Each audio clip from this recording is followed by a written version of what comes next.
Look around you right now, not at the walls, not at your phone. Look at the people, the ones who call you, the ones who text you back within seconds, the ones you eat with, laugh with, complain to at the end of a hard day. Those people are quietly writing the story of who you are becoming, and most of the time, you don't even notice it happening. You clicked on this because somewhere inside you, a small voice has been whispering something you've been trying to ignore. That maybe the people around you aren't pulling you up. Maybe some of them are holding you exactly where you are. And here's the part that stings. You already know which ones. But before you feel guilty, before you start naming faces in your mind, let me tell you something that changes everything. Your circle isn't just affecting your mood. It's shaping your future in ways you can't see yet. The way you talk, the dreams you allow yourself to have, the ceiling you place on your own life. All of it is being decided in quiet moments you never think about. So what happens if nothing changes? What happens if 5 years from now, you're still surrounded by the same voices telling you to stay small, to be realistic, to stop dreaming so much? Stay with me. Because by the end of this, you're going to see your relationships in a way you never have before. And you're going to understand exactly what to do about it. Let me give you a picture to hold on to. Your life is like a garden. You are the gardener, yes.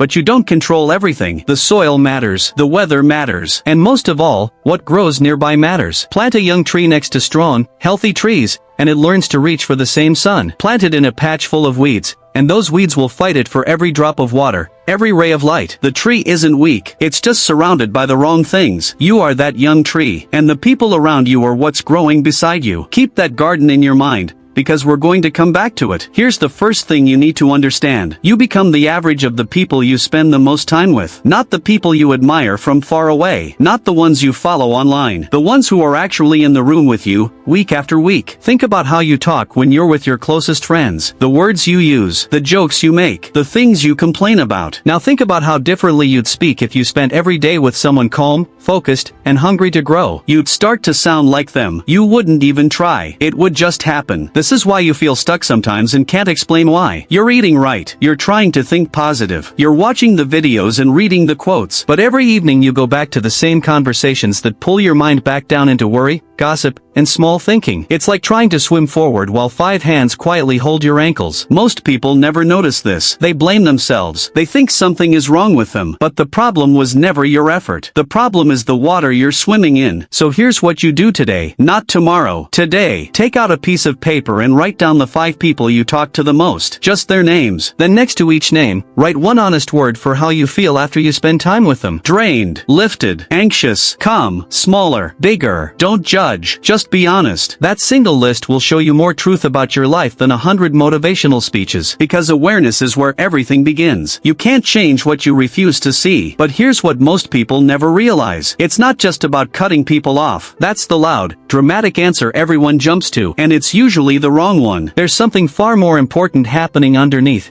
And we're getting to it. Let's talk about the second lesson. The people around you don't just influence your actions. They set the limit on what you believe is possible. Picture this. You come home one evening, heart pounding, excited. You've had an idea. Maybe it's a business. Maybe it's going back to school. Maybe it's finally chasing the thing you buried years ago. You sit down at the table, and you say it out loud for the first time. And someone you love leans back, gives a little laugh, and says, come on, be realistic. In that 1 second, something dies a little. You smile and nod. You say, yeah, you're right. It was just a thought. But part of you shrinks. And the next time an idea comes, you hold it tighter, quieter, until eventually you stop having those ideas at all. This is how dreams die. Not in one big moment. In 1,000 small ones. In the tiny flinch you feel before you share something real. Because you already know how they'll react. Here's the hidden conflict. The people who limit you usually aren't cruel. They love you. They're not trying to hurt you. They're just speaking from inside their own fear, their own ceiling, their own disappointments. When they say be realistic,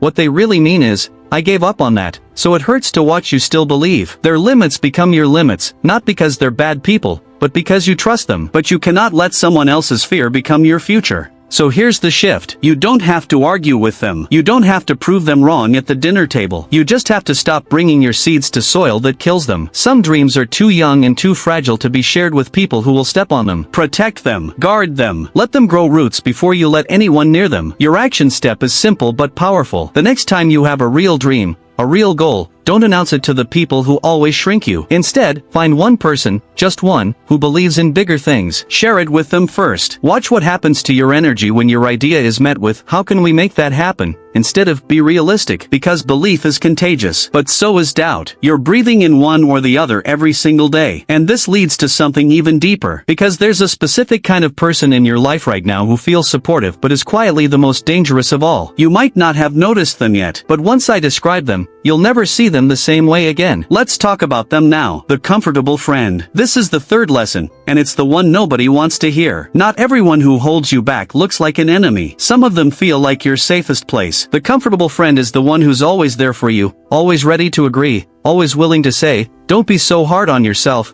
You're fine just the way you are." And that feels wonderful. That feels like love. But listen closely. There's a difference between someone who accepts you and someone who keeps you asleep. Picture a Saturday morning. You wake up and think, "Today I'll start. Today I'll go for the walk, open the laptop, make the call I've been avoiding." Then your phone buzzes. It's your comfortable friend. "Hey, let's just relax today. You deserve a break. You're always so stressed." And just like that, the fire goes out. You tell yourself you'll start tomorrow, and your comfortable friend smiles, because misery loves company, even when the misery is gentle and disguised as kindness. Here's the hidden conflict. This person isn't trying to sabotage you. They're comfortable, and they want you comfortable with them. If you rise, you might leave. If you change, you might outgrow them. So without even knowing it, they gently pull you back to their level every single time you try to climb. But comfort and growth cannot live in the same house. So here's what you do. You don't cut this person off. You love them, but you stop letting them be the voice that decides your effort. Keep them in your life for laughter, for history, for the good times. Just don't hand them the steering wheel of your discipline. When they say relax, take it easy, you can smile and say, "You're right. I'll rest right after I finish this one thing." You keep the friendship. You just take back the wheel. Your action today is to notice one time this week when comfort is being used to talk you out of growth. Just catch it. Name it silently to yourself. "This is comfort trying to keep me asleep." That awareness alone will start to wake you up. Because here's the truth. The people who truly love you don't just accept who you are. They also believe in who you could become. And that difference is everything. Now, I know what you might be feeling right now. A little heavy, maybe a little sad. You're realizing some of the people in your garden are weeds you've been watering for years. But stay with me, because the next part is where hope walks in. Because you're not powerless in all this. Far from it. Here's the fourth lesson. And this one changes the whole game. You are also someone's circle. Read that again. While you've been worried about who's influencing you, you've been influencing others this entire time. Your energy walks into every room before you say a word. Your habits are being watched. Your attitude is teaching people what's acceptable. You are the water someone else is swimming in. Picture your younger sibling, or a friend who looks up to you, or even a child who watches how you handle a bad day. When you complain about everything, you teach them that life is something to complain about. When you push through, when you stay calm, when you choose hope on a hard day,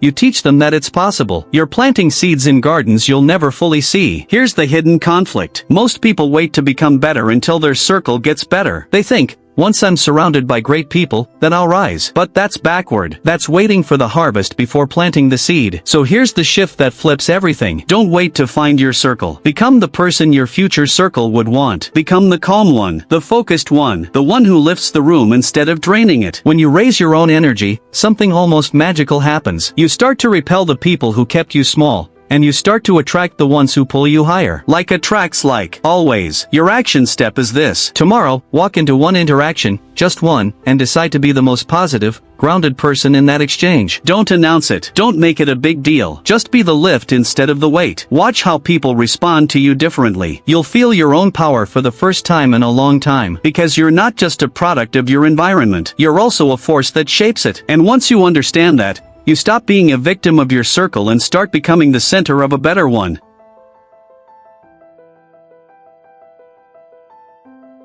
But there's a catch. Becoming this person is going to cost you something, and most people aren't ready to pay it. That's the next lesson, and it's one of the hardest truths in this entire message. Here's the fifth lesson. Growth requires distance, and distance feels like betrayal. Nobody warns you about this. When you start to change, when you start to grow, some of your relationships are going to get uncomfortable. Not because you did anything wrong, but because you stopped fitting into the small box people had you in. Picture the friend who always knew you as the one who never took anything seriously. Now you're serious. You're building something, and suddenly they seem annoyed. They make little comments. "Oh, you think you're better than us now? You've changed. And that phrase, you've changed, gets thrown at you like an accusation, when really, changing was the whole point. Here's the hidden conflict. When you grow, you become a mirror. Your progress accidentally shows other people everything they've been avoiding in themselves. And instead of facing that, it's easier for them to pull you back down than to climb up to meet you. Your light makes their comfort uncomfortable, so they push. But you cannot set yourself on fire to keep other people warm. Here's the shift. Understand that some distance isn't cruelty, it's growth. You can love people and still not spend every day with them. You can wish someone well and still stop letting them drain you. Creating space isn't betrayal. Betraying yourself to keep everyone else comfortable, that's the real betrayal. Your action step is gentle but firm. Identify one relationship that consistently pulls you backward, and this week,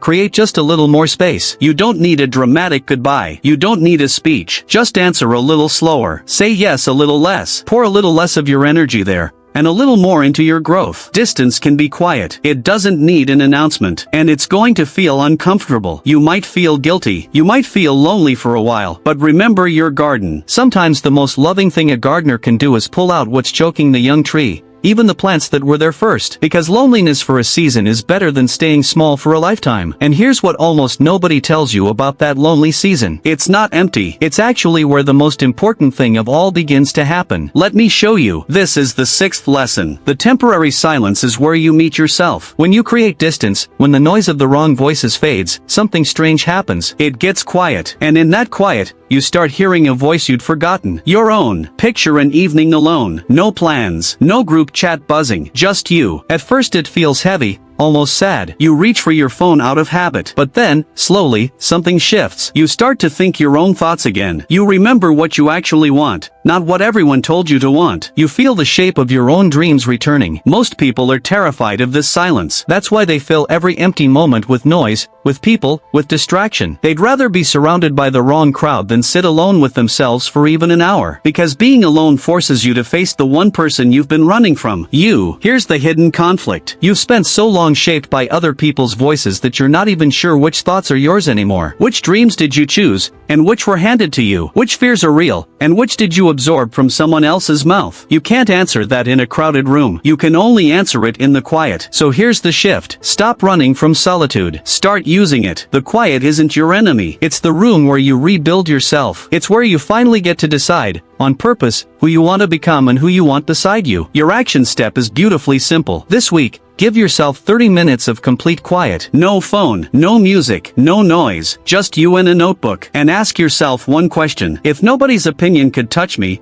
what would I do with my life? Write whatever comes. Don't edit. Don't judge. That answer is the real you, speaking again after being silenced for so long. Because you can't choose the right circle until you know who you actually are. And that clarity only comes in the silence you've been avoiding your whole life. Now you're becoming aware. You're becoming intentional. And that changes what comes next. Because now the question isn't just who to remove. It's who to invite in. And that's where your real power begins. Here's the 7th lesson. You must build your circle on purpose, like a builder chooses every brick. Up to now, most of your relationships probably happened by accident. You met people through school, through work, through where you happen to live. You didn't choose them the way you'd choose a business partner or a doctor. They just showed up, and you kept them, without ever asking whether they were good for the life you actually want. Picture a builder constructing a house. He doesn't just grab whatever bricks happen to be lying around. He chooses each one. He checks it. He wants his house to stand for 50 years. So he's careful about what goes into the foundation. Now think about your life. It's the most important thing you'll ever build. So why would you let it be built from whatever people randomly landed nearby? Here's the hidden conflict. Choosing your circle on purpose feels cold to most people. It feels calculating, almost selfish. We're taught to take people as they come,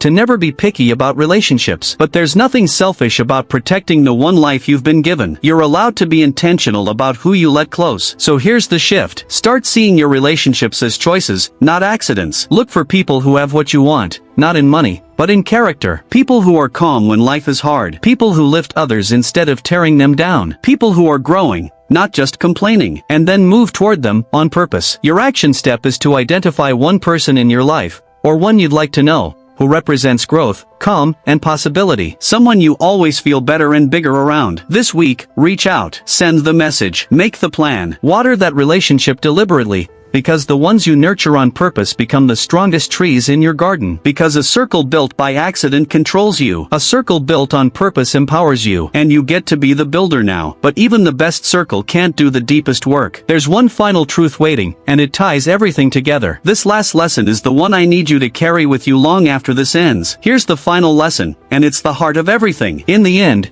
you are the most important person in your own circle. You've been looking outward this whole time. Who's lifting you? Who's draining you? Who to keep? Who to release? But there's one relationship you can never escape. One voice that's with you every second of every day. The way you talk to yourself. The circle inside your own head. Picture your worst day. Everything went wrong. And in that moment, what does the voice inside you say? Does it say, you always mess this up, you'll never change? Or does it say, this is hard, but you've made it through hard before? Keep going? Because that inner voice is the one relationship that shapes you more than any other. You can change every friend, move to a new city, build a perfect circle, and still be miserable if the voice inside you is cruel. Here's the hidden conflict. You'd never let a friend speak to you the way you speak to yourself. If someone followed you around all day saying the things your inner voice says, you'd walk away from them in an instant. Yet you've been living with that voice for years, believing every word it says, never once questioning whether it's even telling the truth. So here's the final shift. Become your own greatest supporter. Talk to yourself like someone you love. Not with fake positivity,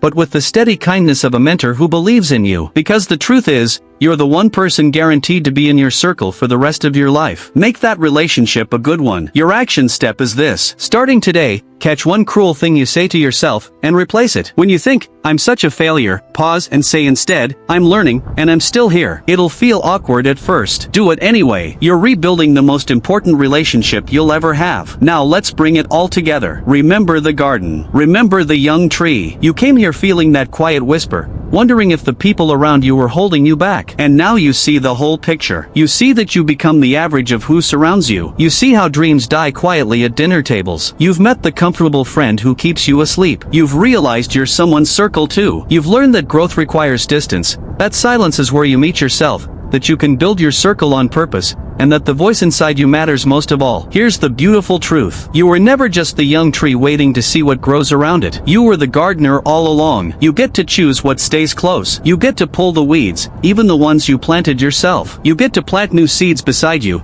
and you get to speak to yourself like the kind of person worth growing next to. Your circle is deciding your future, but you decide your circle, and that means your future was in your hands the entire time. So start today. Write the list. Guard your dreams. Take back the wheel from comfort. Create the quiet space. Reach for the ones who lift you, and speak to yourself with love. Not all at once. Just one small choice, today, and then another tomorrow. The garden of your life is waiting, and for the first time, you know exactly how to tend it. If this reached something real in you, if you felt even one moment of "that's me," then don't let this be the end. Growth isn't one video. It's 1,000 small reminders on the days you forget. So subscribe, and let this become a voice in your circle, one that always tells you the truth, always believes in who you're becoming, and never lets you settle for staying small. Your next step is one click away. I'll see you in the next one. Keep growing,